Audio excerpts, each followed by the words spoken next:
ಅಕಾಲಿಕವಾಗಿ ಸಾವಿಗೀಡಾಗಿರುವ ಶಿರೂರು ಶ್ರೀಗಳಾದ ಲಕ್ಷ್ಮೀವರ ತೀರ್ಥ ಅಂತ್ಯಕ್ರಿಯೆ ಈಗ ಮುಕ್ತಾಯ ಆಗಿದೆ. ಸೊ ಬೃಂದಾವನ ಪ್ರವೇಶ ಮಾಡಿರ್ತಕ್ಕಂಥ ಒಂದು ಬಿಗ್ ಬ್ರೇಕಿಂಗ್ ನ್ಯೂಸ್ ಬರ್ತಾ ಇದೆ. ಶಿರೂರು ಮೂಲ ಮಠದಲ್ಲಿ ಲಕ್ಷ್ಮೀವರ ತೀರ್ಥರ ವೃಂದಾವನ ಪ್ರವೇಶ ಆಗಿದೆ. ರಾತ್ರಿ 8:15ಕ್ಕೆ ಹಿರಿಯಡಕದ ಮೂಲ ಮಠದ ಆವರಣದಲ್ಲಿ ವೃಂದಾವನದಲ್ಲಿ ಶ್ರೀಗಳನ್ನ ಅಂದ್ರೆ ಮಾಧ್ವ ಪರಂಪರೆಯ ಪ್ರಕಾರ ಎತ್ತಿಗಳಿಂದ ವೃಂದಾವನ ನಿರ್ಮಾಣ ಆಗಿತ್ತು. ಸೊ ಅಂತಿಮ ಸಂಸ್ಕಾರದಲ್ಲಿ ಅಷ್ಟಮಠಗಳಲ್ಲಿ 3 ಶ್ರೀಗಳು ಮಾತ್ರ ಭಾಗಿಯಾಗಿದ್ರು.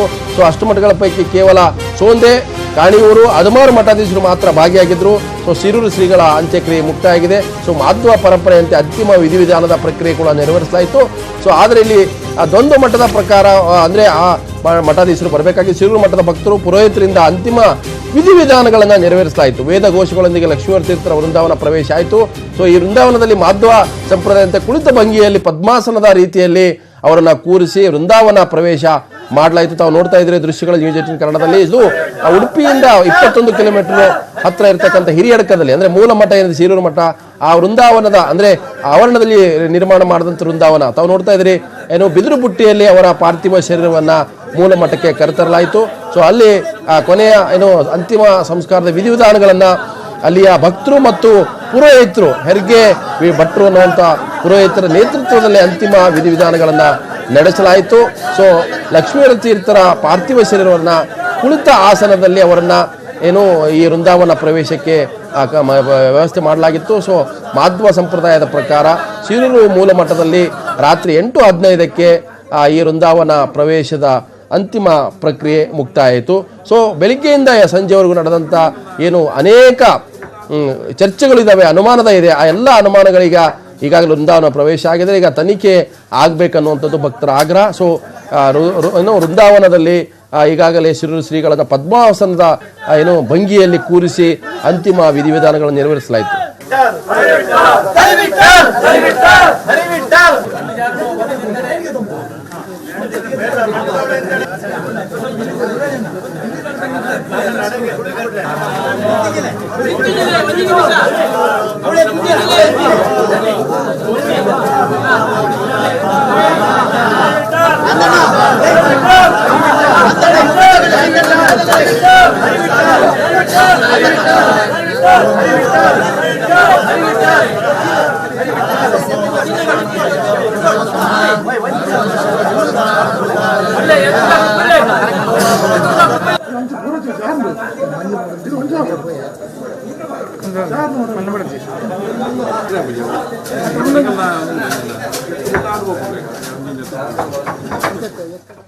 ಸೊ ಶಿರೂರು ಶ್ರೀಗಳ ಅಂತಿಮ ವಿಧಿವಿಧಾನದ ಪ್ರಕ್ರಿಯೆ ಹೇಗಿತ್ತು?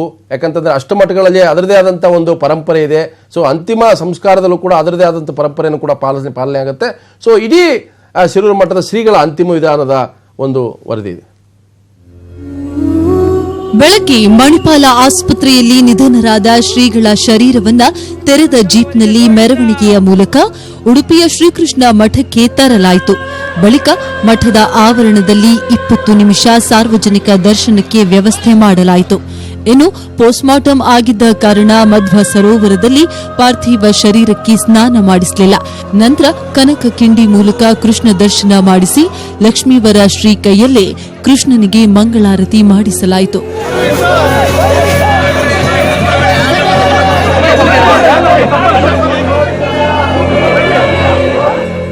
ಕೃಷ್ಣನಿಗೆ ಪೂಜೆ ಸಲ್ಲಿಸುವಾಗ ಅಷ್ಟಮಠ ಪರ್ಯಾಯದಲ್ಲಿರುವ ಪಲಿಮಾರು ಶ್ರೀಗಳು ಹಾಜರಾಗಿದ್ದರು. ಬಳಿಕ ಬುಟ್ಟಿಯಲ್ಲಿ ಶಿರೂರು ಶ್ರೀಗಳನ್ನ ಕೂರಿಸಿಕೊಂಡು ಮಠ ಬೀದಿಯಲ್ಲಿ ಮೆರವಣಿಗೆ ಮಾಡಲಾಯಿತು.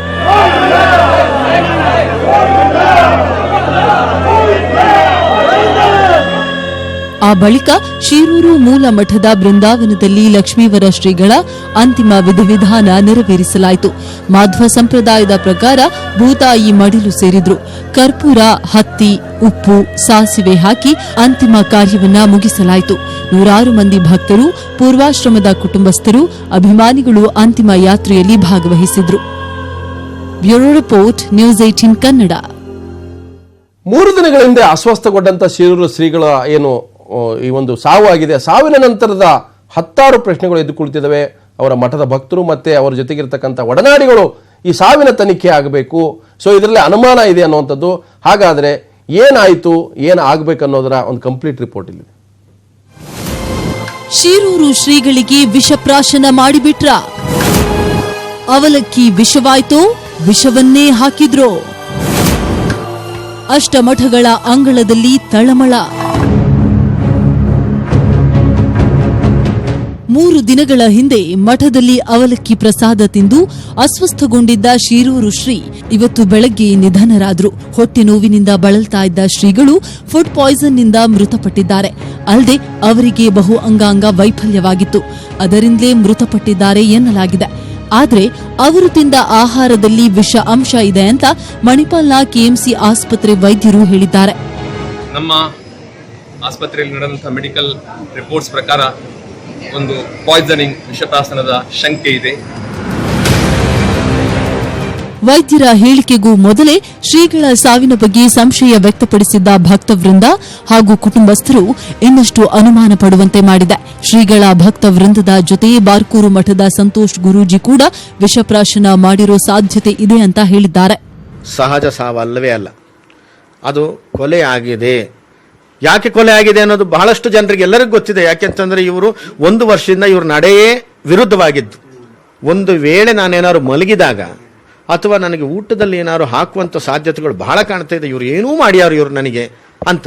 ವೈದ್ಯಕೀಯ ವರದಿ ಪ್ರಕಾರದಲ್ಲಿಯೂ ಅವರ ಜೀವದಲ್ಲೇನೋ ವಿಷಯುಕ್ತವಾದಂಥ ಅಂಶಗಳು ಇದೆ ಅಂತೇಳಿ ಗೊತ್ತಿದೆ. ಅದು ಹೇಗೆ ಹೋಗಿದೆ, ವಿಷಯುಕ್ತ ಹೇಗೆ ಅಲ್ಲಿಗೆ ಬಂದಿದೆ, ಅದರ ಬಗ್ಗೆ ಸಮಗ್ರವಾದಂಥ ಒಂದು ವರದಿ ಮಾಡಬೇಕು. ಈ ನಡುವೆ ಶಿರೂರು ಶ್ರೀಗಳಿಗೆ ವಿಷವಿಕ್ಕಿರೋ ಸಾಧ್ಯತೆ ಇದೆ ಅಂತ ಅವರ ಸಹೋದರ ಲಾತವ್ಯ ಆಚಾರ್ಯ ದೂರು ನೀಡಿದ್ದಾರೆ. ಸೂಕ್ತ ತನಿಖೆ ಮಾಡುವಂತೆ ಒತ್ತಾಯಿಸಿದ್ದಾರೆ.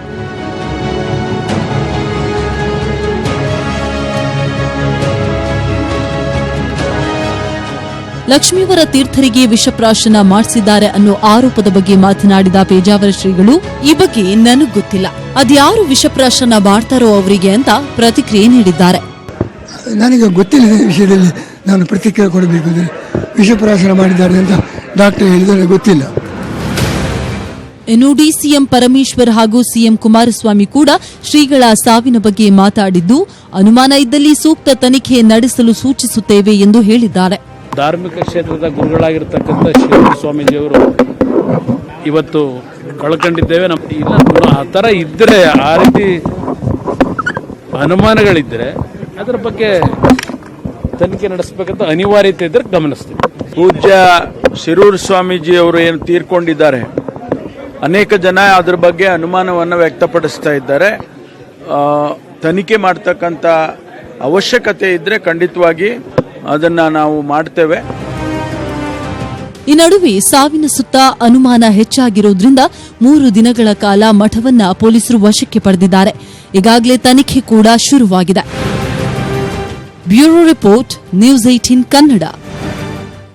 ಸೊ ಹಾಗಾದ್ರೆ ವಿಧಿವಿಜ್ಞಾನ ತಜ್ಞರ ಅನಿಸಿಕೆ ಏನು? ಸೊ ಶಿರೂರು ಶ್ರೀಗಳು ಫುಡ್ ಪಾಯ್ಸನಿಂಗ್ ಅಂತ ಸತ್ರ ಅಥವಾ ಫುಡ್ ಒಳಗಡೆ ಪಾಯ್ಸನ್ ಹಾಕಿದ್ರ ಅದರ ಸತ್ಯಾಸತ್ಯತೆ ಹೊರಗೆ ಬರಬೇಕು. ಆದರೆ ಪ್ರೈಮಾ ಫೇಸಿ ಏನಿರಬಹುದು ಅನ್ನುವಂಥ ಅಭಿಪ್ರಾಯವನ್ನ ಡಾಕ್ಟರ್ ದಿನೇಶ್ ರಾವ್ ವ್ಯಕ್ತಪಡಿಸಿದರೆ ನ್ಯೂಸ್ 18 ಕನ್ನಡ ಜೊತೆ. ಮೊದಲು ಇವರು ಆಂಟಿಸಿಡೆಂಟ್ಸ್ ಅಂದ್ರೆ ದಿ ಪಾಸ್ ಹಿಸ್ಟ್ರಿ ಎಲ್ಲಿ ಇದು ಸೈನ್ಸ್ ಅಂಡ್ ಸಿಂಪ್ಟಮ್ಸ್ ಎಲ್ಲಿ ಸ್ಟಾರ್ಟ್ ಆಯ್ತು ಅಲ್ಲಿಂದ ತನಿಖೆ start ಆಗ್ಬೇಕಾಗ್ತದೆ.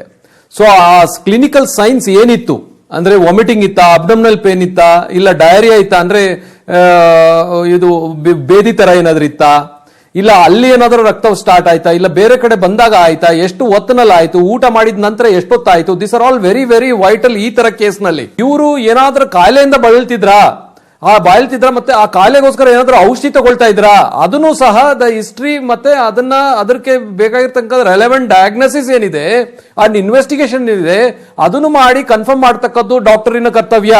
The blood and urine ಜೊತೆಯಾಗಿ ಬೈಲ್ ಅಂತ ಬರ್ತದೆ, ಏನು ನಮ್ಮ ಲಿವರ್ ಅಲ್ಲಿ ಒಂದು ಬೈಲ್ ಜ್ಯೂಸ್ ಅಂತ ಬರ್ತದೆ, ಅದನ್ನು ಶೇಖರಣೆ ಮಾಡೋದು ತುಂಬಾ ಮಹತ್ವದ್ದು. ಇದನ್ನೆಲ್ಲ ಮಾಡಿದಾಗ ಈ ಅಂಶಗಳನ್ನು, ಈ ಎವಿಡೆನ್ಸ್ ಮೆಟೀರಿಯಲ್ಸ್ ಏನಿದೆ, ವಿಸರಾ ಮೆಟೀರಿಯಲ್ಸ್ ಇನ್ಕ್ಲೂಡಿಂಗ್ ಬಾಡಿ ಫ್ಲೂಯಿಡ್ಸ್, ಇದು through the police forensic lab ಅಲ್ಲಿ ಕೊಟ್ಟಾಗ ದೆನ್ ಅದರಲ್ಲಿ ಯಾವುದು ವಿಷ ಏನಾದ್ರೂ ಇದ್ರೆ ಅದು ಯಾವ ವಿಷ ಅಂತ ನಾವು ಕಂಡುಹಿಡಿಬಹುದು. ನೋಡಿ, ಒಂದು ಆಹಾರ ಸೇವನೆಯಿಂದ ಫುಡ್ ಪಾಯ್ಸನಿಂಗ್ ಆದ್ರೆ ಅದು ಒಬ್ಬರಿಗೆ ಆಗೋದಿಲ್ಲ. That it should affect all the persons who has consume the source of food. So ಹಾಗಾದ್ರೆ ಪೇಜಾವರ ಶ್ರೀಗಳು ಕೂಡ ಮಾತಾಡಿದ್ದಾರೆ. ಈ ಒಂದು ಸಾವಿನ ಬಗ್ಗೆ ನಾವು ಯಾವುದೇ ಪ್ರತಿಕ್ರಿಯೆ ಕೊಡಲ್ಲ, ಅವರಿಗೆ ಆರೋಗ್ಯ ಸರಿ ಇರಲಿಲ್ಲ, ಕಾಯಿಲೆ ಪೀಡಿತರಾಗಿದ್ದರು. ಮತ್ತೊಂದು ಕಡೆ ವಿಷಪ್ರಾಶನದ ಬಗ್ಗೆ ಏನೆಲ್ಲ ಚರ್ಚೆಗಳಾಗ್ತಾ ಇದಾವೆ ಅದೆಲ್ಲವೂ ಕೂಡ ಸುಳ್ಳು. ಹಾಗಾದ್ರೆ ಈಗ ಅವರು ಮಠದ ನಿಯಮಗಳನ್ನ ಮುರಿದಿದ್ದಾರೆ, ಭ್ರಷ್ಟರಾಗಿದ್ರು, ಹಾಗಾಗಿ ನಾನು ಅಂತ್ಯ ಸಂಸ್ಕಾರಕ್ಕೆ ಹೋಗ್ತಾ ಇಲ್ಲ ಅನ್ನೋದು ಸ್ಫೋಟಕ ಹೇಳಿಕೆಯನ್ನು ಪೇಜರ್ಸ್ಗಳು ನೀಡಿದ್ದಾರೆ. ದೇವರು ಕೊಡಲಿಕ್ಕೆ ಕಾರಣ ಇದೆ. ಯಾಕೆಂದರೆ ಅವರೇ ಒಪ್ಪಿದ್ದಾರೆ, ನಾನು ನೀತಿ ಭ್ರಷ್ಟನಾಗಿದ್ದೇನೆ, ನಮ್ಮಲ್ಲಿ ಬಾಯ್ಬಿಟ್ಟು ಹೇಳಿದ್ದಾರೆ. ಅವರ ನೈತಿಕತೆ ಇಲ್ಲ, ಮಕ್ಕಳಿದೆ ಅಂತ ಅವರೇ ಒಪ್ಪಿಕೊಂಡಿದ್ದಾರೆ. ಅದರಿಂದ ಹೇಗೆ ಪಟ್ಟದೇವರು ಕೊಡೋದು? ಒಂದು ಕ್ರಮ ಸ್ವಾಮಿಗಳ ಮೇಲೆ ಅವರಿಗೆ ಧರ್ಮ ಬೇಕಲ್ಲ, ಅದು ಇಲ್ಲ. ಅವರು ಒಪ್ಪಿಕೊಂಡಿದ್ದಾರೆ, ನಿಮ್ಮಲ್ಲೇ ಹೇಳಿದ್ದಾರೆ. ಸ್ವಾಮಿ ನಾವು ಮೃತ ಶರೀರ ಕ್ರಮ ಇಲ್ಲ, ಸ್ವಾಮಿಗಳದ್ದು ಮಾತ್ರ. ನಾವೆಲ್ಲರೂ ಕೂಡ ಅವರಿಗೆ ಒಪ್ಪಿಕೊಂಡಿದ್ದರಿಂದ ಅವರು ಪೀಠಾಧಿಪತಿ ಅಲ್ಲ ಅಂತ ತೀರ್ಮಾನ ಮಾಡಿದ್ದೇವೆ ಅಷ್ಟೇ ಹೊರತು ವೈಯಕ್ತಿಕ ದ್ವೇಷ ಇಲ್ಲ. ಹಾಗಾದ್ರೆ ಶಿರೂರು ಶ್ರೀಗಳು ಅಷ್ಟಮಠಾಧೀಶರ ಜೊತೆಗೆ ವೈಮನಸ್ಸಿತ್ತ. ಯಾಕಂದ್ರೆ 2017ರಲ್ಲಿ ಅವರು ಮಾತಾಡಿರ್ತಕ್ಕಂಥ ಒಂದು ಆಡಿಯೋ ಏನಿದೆ ಅದು 10 ಅನುಮಾನಗಳಿಗೆ ಎಡೆ ಮಾಡಿಕೊಟ್ಟಿದೆ. ನಾನು ಬಿಡಲ್ಲ ಈ ಶ್ರೀಗಳನ್ನ, ಇವರ ಬಣ್ಣವನ್ನ ಬಯಲು ಮಾಡ್ತೀನಿ ಅಂತಕ್ಕಂಥ ಏನು ಅವರು ಮಾತುಗಳಿದಾವೆ. ಎಲ್ಲೋ ಒಂದು ಕಡೆ ಅವರು ವೈರತ್ವವನ್ನ ಮಾಡ್ಕೊಂಡಿದ್ರ, ಇದರ ಹಿನ್ನೆಲೆ ಏನು ಗೊತ್ತಿಲ್ಲ. ಆದ್ರೆ ಆಡಿಯೋದಲ್ಲಿ ಆಗಿರ್ತಕ್ಕಂಥ ಶ್ರೀಗಳ ಮಾತಿನ ದಾಟಿಯನ್ನ ತಾವು ಕೇಳಿಸ್ಕೋಬಹುದು. ಕಾಲಾಯಿ ಕೃಷ್ಣ ಆದಿ ಜೋಪುಣ ಆಪೆ ಗೊತ್ತಾನದ ತೀರ್ಥಕ್ಕೆ ತಂದಿದ್ದಾರೆ ಅದು ಬರ್ತಾವಣ ಎಂತೆ ಅವನದು ಗೊತ್ತಾನದ ಆಕಳಗಡೆ ತೀರ್ಥಕ್ಕೆ ತಂದಿ ಆಕುಳ್ಕೊಂಡು ಸನ್ಯಾಸ ದೀಕ್ಷೆ ಹಾಕೊಂಡು ಕರೆ ಮಾರ್ಯಾರ ವಿಶ್ವಪ್ರಿಯರು ತೀರ್ಥರು ನಾನು ವಿಶ್ವತೀರ್ಥರು ಜಾತಂತ ತಂದುಳ್ಳೇರು ಬಂಡ ಒಂಜಿ ಕಣ್ಣಿಗೆ ಬೆಣ್ಣೆ ಒಂಜಿ ಕಣ್ಣಿಗೆ ಸುಣ್ಣನೆ ತಂದುಳ್ಳೇರು ಮೇರು ಪೊಯ್ ಬರಿ ಉಂಟು ಗೊತ್ತಾನದ ಬಾಲೆ ಉಂಡು ಗೊತ್ತಿತ್ಲಕ್ಕನೆ ಪೊಯ್ ಬರಿ ಉಂಟು ಪೂಜೆ ಕೂಡ ಅಂಪತ್ತೀರು ಮಾರ ಗೊತ್ತಾನದ ಇಂಕೆ ಮಾಡ ಮಾರ ನೀರು ಬಂದಕ್ಕ ಕಾನೀರು ಸಾಂಬಳು ದುಮ್ಮದ ಪುತ್ತಿಗೆ ಸಾಂಬಳು ಏನು ರೀತಿ ಮಾರ ಧರ್ಮ ನೇಪಾಳ ಅಂತ ರಾಜೆಲ್ಲ ಆಯ್ನ ಮಗಿ ಕೆರ್ನಾಗ ನೇಪಾಳ ಪೂರ್ ಡೇಟ್ ಕೊಡ್ತೀರಿ ಆಯ್ತಾ ಡೇಟ್ ಕೊಲ್ಲಿ ಎಸ್ಕೆ ಬಾತ್ಳೆ ಆಯ್ತಾ ಯಾಕ್ಲೆ ಕತೆ ಬೇಜುಂಡ ಒಬ್ಬಡೆ ಬುಳ್ಳೆ ಈರಿ ಸುರುವಿಟ್ಟು ಏನು ಬರ್ಕೋಬೋದ ಈರಿ ಕಡೆಗೆ ಇಲ್ಲ ಇಬ್ಬರು ಕೂಡ ಗೊತ್ತಾ ಇಬ್ಬರು ಕೂಡ ಮೊಗ್ಳು ಭದ್ರತೆ ಮೊಗ್ಳು ಕೊಟ್ಟು 10 ಜನ ಕೂಡ ಪಾಠ ನಡ್ಬೇಕು ಏನು ರೀ ಸಿಕ್ಕಿಬೋಳ್ನ ಮಾರ ಒಳ್ಳೇದು ಮಾರ ಮೋಗ್ಲಿಗೆ ಮಾರ ರಾತ್ರಿ ಕೆತ್ತಂಡ್ರಿ ವಾದ್ಯ ಜಾತಿಲ್ಲ ಕೊಕ್ಕಿಯರ ಮಗಳು ಮಾರ ಸಾಮಾನು ಮುಗ್ಳು ಪೂರ ಸಾಮಾನು ಶುದ್ಧ ಅಂತಂದು ಜನ ಬೋಪಣ ಮಕ್ಕಳು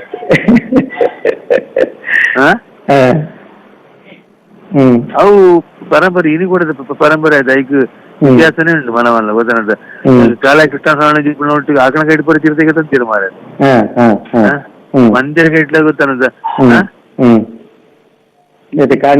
ಏನೇ ಸಡನ್ಲಿ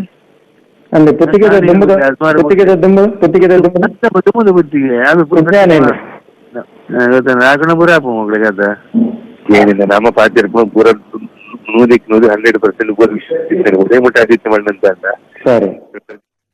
ಏನೇ ಮಾತು ಏನೇ ಆಡಿಯೋ ಇದ್ರೂ ಕೂಡ ಈಗ ಒಂದು ಅನುಮಾನದ ಹುತ್ತ ಹಾಗೆ ಬಿಟ್ಟು ಹೋಗಿದ್ದಾರೆ ಶಿರೂರು ಶ್ರೀಗಳು. ಅದರ ತನಿಖೆ ಆಗ್ಬೇಕಂತೇಳಿ ಭಕ್ತವೊಂದು ಹೇಳ್ತಾ ಇದೆ, ಮತ್ತೊಂದು ಕಡೆ ಅನೇಕ ಸ್ವಾಮೀಜಿಗಳು ಕೂಡ ಒತ್ತಾಯಿಸಿದ್ರೆ ಸರ್ಕಾರ ಕೂಡ ಅದರ ಬಗ್ಗೆ ಆಲೋಚನೆ ಮಾಡುತ್ತೆ ಅಂತ ಹೇಳಿದ್ರೆ ಸೊ ದೂದ್ ಕಾ ದೂದ್ ಪಾನಿ ಕಾ ಪಾನಿ ಆಗೋದೇ ಆದ್ರೆ ತನಿಖೆ ಅನಿವಾರ್ಯ. ಮೋದಿ ಪ್ರಧಾನಿಯಾದ 4 ವರ್ಷದ ನಂತರ ಮೊದಲ ಒಂದು ಬಿಗ್ ಟೆಸ್ಟ್ ನಾಳೆ ಎದುರಿಸ್ತಾ ಇದ್ದಾರೆ ಲೋಕಸಭೆಯಲ್ಲಿ. ನಾಳೆ ಹೊತ್ತು ಕಾಂಗ್ರೆಸ್ ಸೇರಿದಂತೆ ವಿರೋಧ ಪಕ್ಷಗಳು ಮಂಡಿಸಿರತಕ್ಕಂಥ ಅವಿಶ್ವಾಸ ಗೊತ್ತುವಳಿ ಚರ್ಚೆ ಆಗುತ್ತೆ, ಮತದಾನಕ್ಕೆ ಹಾಕಲಾಗುತ್ತೆ.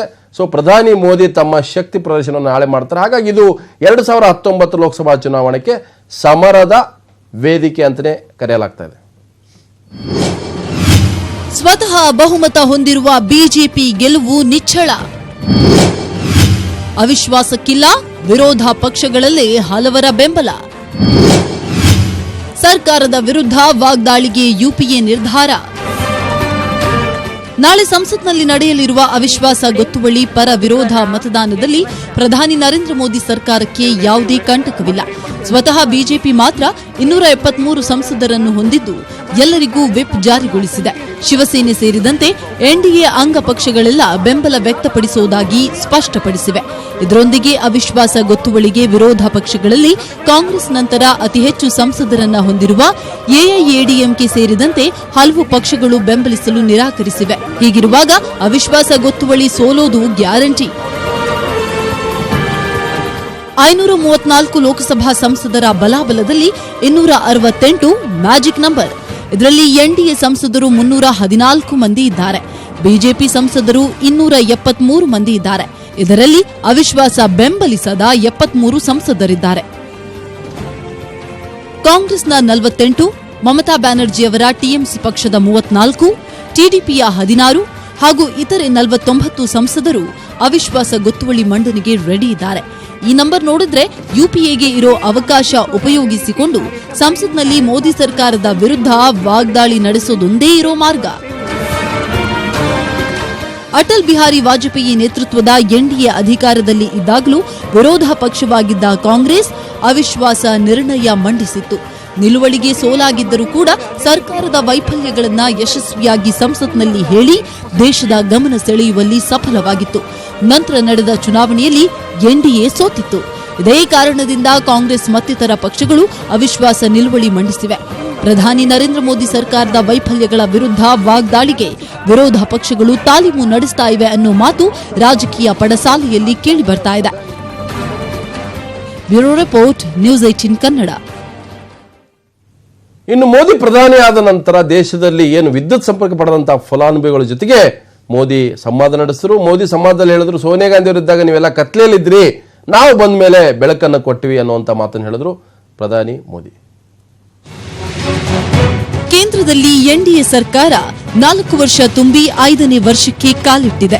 ಕಳೆದ 4 ವರ್ಷಗಳಲ್ಲಿ ವಿದ್ಯುತ್ ಸಂಪರ್ಕ ಪಡೆದ ಫಲಾನುಭವಿಗಳ ಜೊತೆಗೆ ಪ್ರಧಾನಿ ನರೇಂದ್ರ ಮೋದಿ ನಮೋ ಆಪ್ ಮೂಲಕ ವಿಡಿಯೋ ಸಂವಾದ ನಡೆಸಿದ್ರು.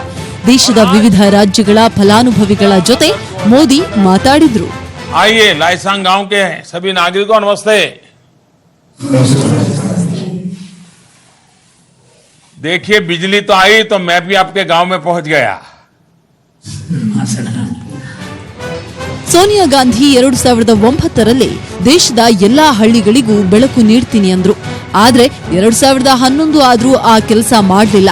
ಈಗಿರೋರಿಗೂ ಸೀರಿಯಸ್ನೆಸ್ ಇಲ್ಲ ಅಂತ ರಾಹುಲ್ ಗಾಂಧಿ ವಿರುದ್ಧವೂ ಕಿಡಿಕಾರಿದ್ರು. ನಮ್ಮ ಸರ್ಕಾರದ 16,320 ಕೋಟಿ ರೂಪಾಯಿ ವೆಚ್ಚದ ಸೌಭಾಗ್ಯ ಯೋಜನೆಯಿಂದ ಪ್ರತಿ ಗ್ರಾಮಕ್ಕೂ ಕರೆಂಟ್ ಸಿಕ್ಕಿದೆ ಅಂತ ಮೋದಿ ಹೇಳಿದ್ರು.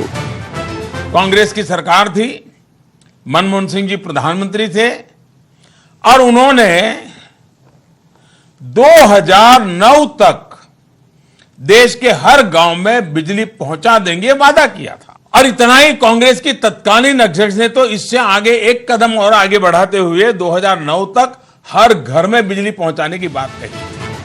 ಸೌಭಾಗ್ಯ ಯೋಜನೆಯಡಿ ನಿಗದಿತ 2019 ಮಾರ್ಚ್ಗೂ ಮುನ್ನವೇ ಇದೇ ವರ್ಷ ಡಿಸೆಂಬರ್ ಒಳಗೆ 3.6 ಕೋಟಿ ಮನೆಗಳಿಗೆ ವಿದ್ಯುತ್ ಸಂಪರ್ಕ ಕಲ್ಪಿಸಲಾಗುವುದು ಅಂತ ಮೋದಿ ಹೇಳಿದ್ರು. Bureau report, news 18 Kannada. ಇನ್ನು 2,500 ರೂಪಾಯಿ ಮುಖಬೆಲೆಯ ನೋಟ್ಗಳನ್ನು RBI ತಂದ ನಂತರ ಈಗ 100 ರೂಪಾಯಿ ನೋಟನ್ನು ತಂದಿದೆ. ಸೊ ಇದು ಬಹಳ ಇಂಟ್ರೆಸ್ಟಿಂಗ್ ಆಗಿರ್ತಕ್ಕಂಥದ್ದು. ಯಾಕಂತಂದ್ರೆ ನೇರಳೆ ಬಣ್ಣದ ಈ ನೋಟುಗಳು ಹಳೆಯ 100 ರೂಪಾಯಿ ನೋಟುಗಳಿಗಿಂತ ಆಕರ್ಷಕವಾಗಿವೆ. ಮುಖಭಾಗದಲ್ಲಿ ಎಂದಿನಂತೆ ಗಾಂಧೀಜಿ ಫೋಟೋ ಇದೆ, ಹಿಂಭಾಗದಲ್ಲಿ ಮಹಾರಾಣಿಯ ಮೆಟ್ಟಿಲುಗಳ ಬಾವಿ ಇದೆ. ಗುಜರಾತ್ ಪಠಾಣದಲ್ಲಿರುವ ಐತಿಹಾಸಿಕ ಬಾವಿಯೊಂದರ ಚಿತ್ರ ಇದು. ಇನ್ನು ಸೈಜ್ನಲ್ಲಿ 200 ರೂಪಾಯಿಗಳನ್ನಷ್ಟೇ ಗಾತ್ರ ಇರತಕ್ಕಂಥದ್ದು. ಶೀಘ್ರದಲ್ಲಿ ಜನರ ಕೈಗೆ ಈ ಹೊಸ 100 ರೂಪಾಯಿ ನೋಟು ಸಿಗುತ್ತೆ. ಹೊಸ ನೋಟ್ ಬಂದ ಮೇಲೆ ಇನ್ನೊಂದಿಷ್ಟು ಚಿಲ್ಲರೆ ಸಮಸ್ಯೆ ಕೂಡ ಕಡಿಮೆ ಆಗುತ್ತೆ ಅನ್ನೋದು RBIನ ನಂಬಿಕೆ.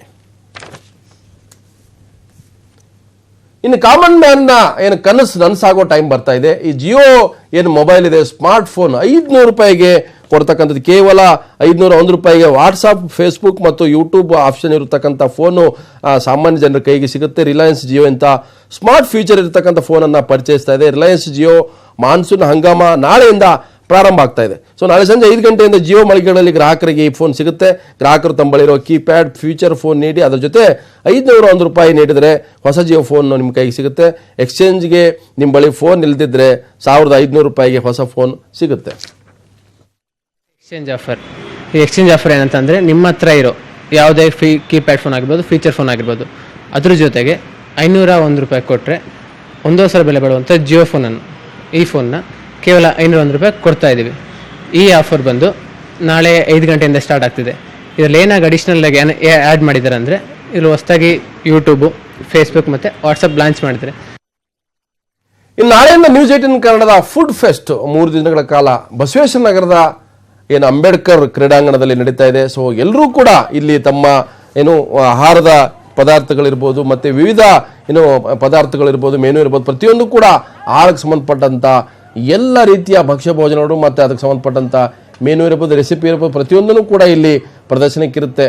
ಸೊ ನೃತ್ಯ, ಮತ್ತೊಂದು ಕಡೆ ಕಾಮಿಡಿ ಶೋ, ಪ್ರತಿಯೊಂದು ಕೂಡ ಎಲ್ಲ ಒಂದೇ ಪಾಯಿಂಟ್ನಲ್ಲಿ ಎಲ್ಲ ರೀತಿಯ ಒಂದು ಏನು ಅವಕಾಶ ಇರತಕ್ಕಂಥದ್ದು. ಒಂದು ಕಡೆ ಫುಡ್ ಮೇಳ, ಮತ್ತೊಂದು ಕಡೆ ಸಂಗೀತ, ಹಾಗೂ ಮತ್ತೊಂದು ಕಡೆ ಕಾಮಿಡಿ ಶೋ ಕೂಡ ಇರುತ್ತೆ. ಸೊ ಇದು 3 ದಿನಗಳ ಕಾಲ ನಡೀತಕ್ಕಂಥದ್ದು ನ್ಯೂಸ್ 18 ಕನ್ನಡದ ವತಿಯಿಂದ ನಡೆಯುವಂಥ ಒಂದು ಆಹಾರ ಮೇಳ ಇದೆ.